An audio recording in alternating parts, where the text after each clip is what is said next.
Another case of interest is the state of Georgia versus Zolun. This was another criminal case involving a murder charge against Anthony Zolun. This was interesting because what the allegations were is these people, Mr. Zolun and other people involved, were all part of the carnival business. Carnival business travels from state to state, city to city, and they put on these carnivals that you see with the lights and the rides. They do that at one city, move to the next city. They at one time came to Jonesboro to put on one of these carnivals, and my client and James Nixon, who was another person, they were allegedly had an argument with some of the other carnival business people, and they were accused of shooting. Both of them were accused of shooting a victim that was involved in the carnival business over some dispute about a gambling debt. So that's what the underlying facts were in that case. Where it becomes interesting is they charged Mr. Zolun with murder. They charged Mr. Nixon, James Nixon, with murder. What happens is James Nixon, he absconds. He goes to Canada. They can't locate or find him. What they decide to do, the authorities decide to then try my client, Mr. Zolun. They decide to try him separately, even though they can't find the co-defendant, Mr. Nixon. And the funny thing about it was that we had 4 or 5 witnesses that came in that on the day in question, Mr. Zolun was in the state of Florida getting his vehicle fixed, and we had 3 or 4 witnesses, alibi witnesses, to prove that he was not in the state of Georgia when this alleged crime was committed.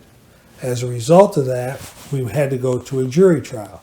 Now, what becomes interesting is because this was right around the election year, and the district attorney, he was running for election in Clayton County.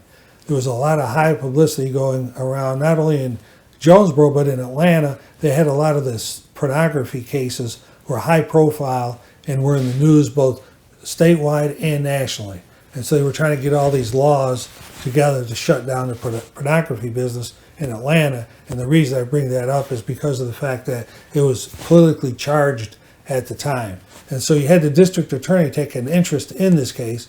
They thought for some reason that they had a slam dunk. He wasn't trying cases. He was more at an administrative level. But in order to get the publicity of this, it was not in the newspapers down here. They had articles upon articles of all this news about this murder and the fact that the district attorney, he was trying it. He was on TV. He was in the newspaper. He was generating all this publicity because he was running for election. So anyway, we had the trial of the case. And fortunately, the jury came back and found my client not guilty.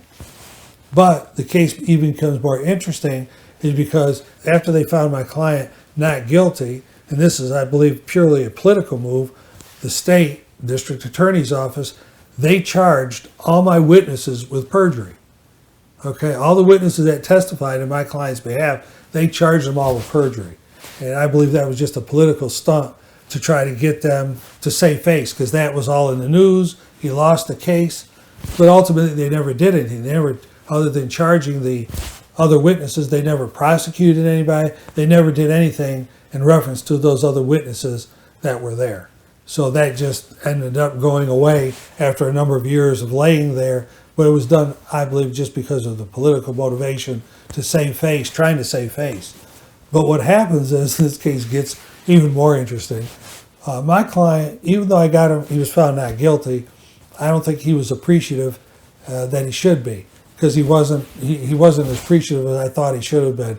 And so what had happened was about a year later, they finally tracked down James Nixon, the alleged co-defendant. They track him down and they bring him to trial down here in Clayton County. And what happens is they go have a trial, a week trial with Mr. Nixon, and they found him guilty of the charge. So my client was exonerated. He, Mr. Nixon, was found guilty of the murder in this case. But that was kind of a twist and turns and a number of different things that transpired because of the whole political climate that was involved during that time. We believe that they had a large measure to do with what was going on, what was transpiring, and why the district attorney took the actions that they took in this case.